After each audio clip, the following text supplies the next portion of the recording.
Bonjour et bienvenue dans le vlog de matelweb.com. Nous sommes le samedi 11 janvier 2025 et c'est le numéro 54. Dans un autre numéro, nous avons parlé de la gnose, un voyage fascinant au cœur de la quête de connaissances intérieures. Avant de plonger dans le prochain sujet autour de la transcendance avec Thoreau, j'avais envie de vous amener dans un univers empreint d'harmonie et de mystère, l'animisme.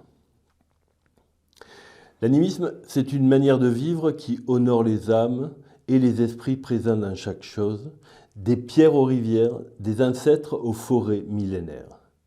Aujourd'hui, je veux vous parler de ce mode de pensée ancien mais toujours vivant, qui nourrit un imaginaire riche et invite au respect de toute chose. Le terme animisme a été inventé au XIXe siècle par Edward Taylor, mais ses racines remontent au début de l'humanité. Contrairement aux religions monothéistes figées par des dogmes, l'animisme est un courant en mouvement.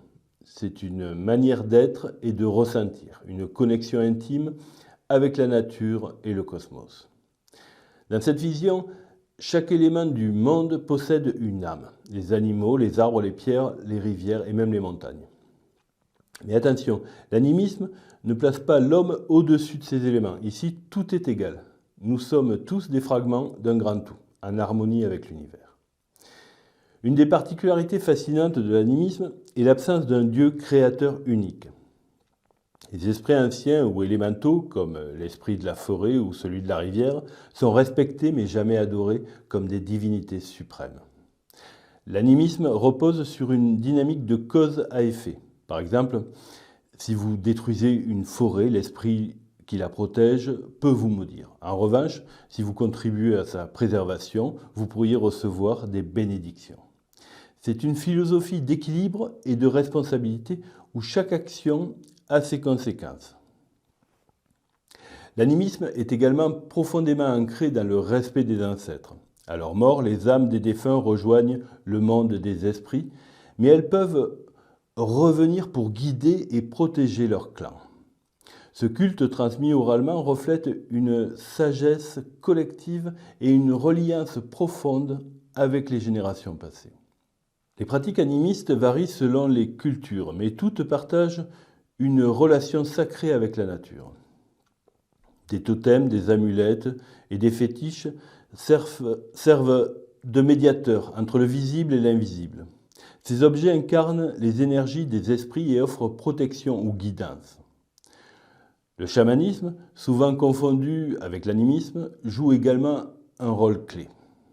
Les chamans, capables de communiquer avec les esprits, aident leur communauté à préserver cet équilibre sacré.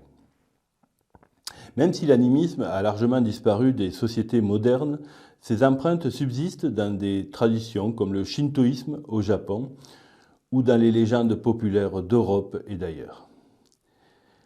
Des lieux comme la forêt de Brocéliande en Bretagne, la montagne Fuji au Japon ou encore les mégalithes celtiques témoignent de cette spiritualité ancestrale. Dans un monde dominé par la vitesse et l'exploitation, l'animisme nous rappelle l'importance de l'imaginaire et du respect. C'est un appel à voir la beauté et la sacralité dans chaque élément de notre environnement et à reconnaître notre place comme une partie d'un tout. Je vous invite à explorer davantage cette quête d'harmonie dans ce vlog. Si cette réflexion vous a touché, partagez vos pensées et commentaires et rejoignez-moi pour les prochaines discussions sur matelweb.com. Merci pour votre écoute et à très bientôt.